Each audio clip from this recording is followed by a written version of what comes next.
you're watching this video, it's because you're a leader of people and you're looking for new ideas to re-engage and energize your teams in your team meetings in the months ahead. By the end of this video, you will have at least 5 ideas of things that you can go away and experiment with and see what works for you.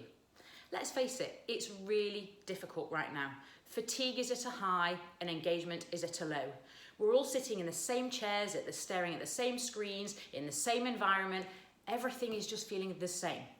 And yet you've got to engage and keep people feeling connected and belonging to something bigger. So when it comes to team meetings, we have to build a program. Well, the first thing we do is we think, what do we need on the agenda? What will people be interested in?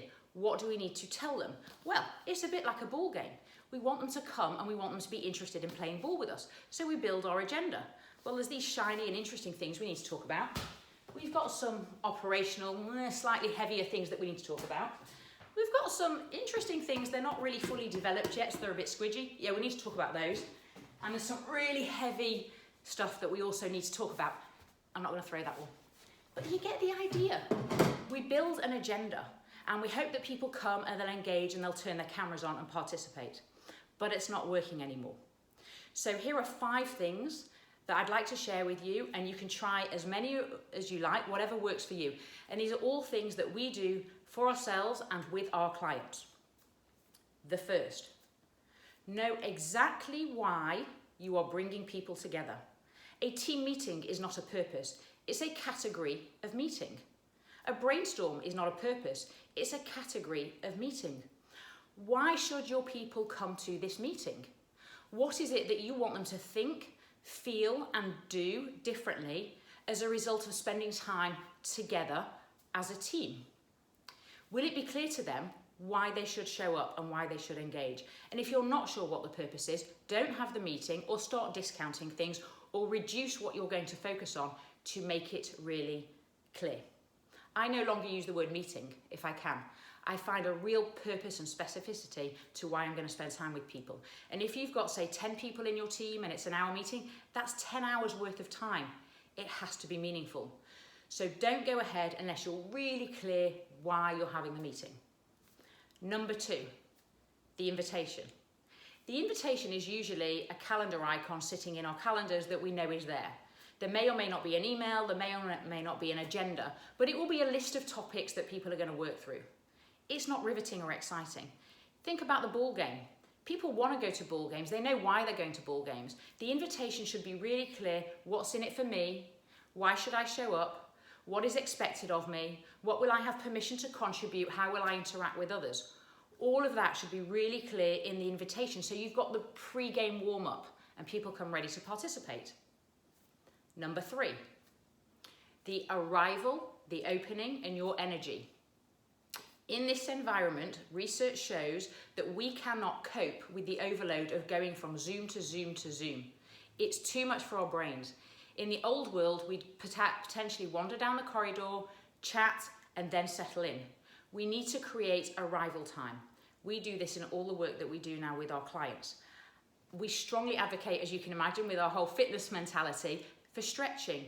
Stretching up, stretching across, and stretching all the way around in all the planes of movement. Because we need people to be ready and prepared. We play music when people arrive. You can use virtual backgrounds, give everyone the same background so it feels like you're in the same environment. I even had a leadership team up stretching and dancing, which was completely unexpected, before we dived into the guts of what was a really creative session. You need to think about the words you're going to open with. Not just hi guys, reinforce the purpose, reinforce expectations, reinforce what's in it for me to turn up and engage, and decide the energy that you're going to bring.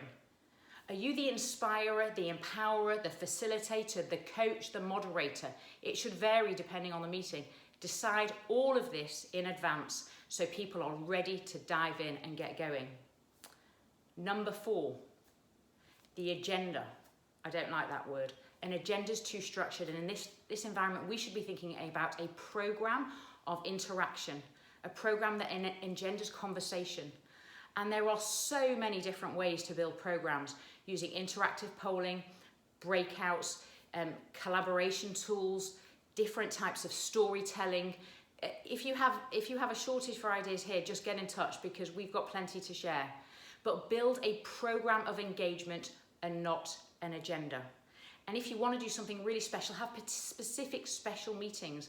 I used to do thank you meetings twice a year, and we took the whole hour just to celebrate people and achievements. Really important. So do something that will work for you.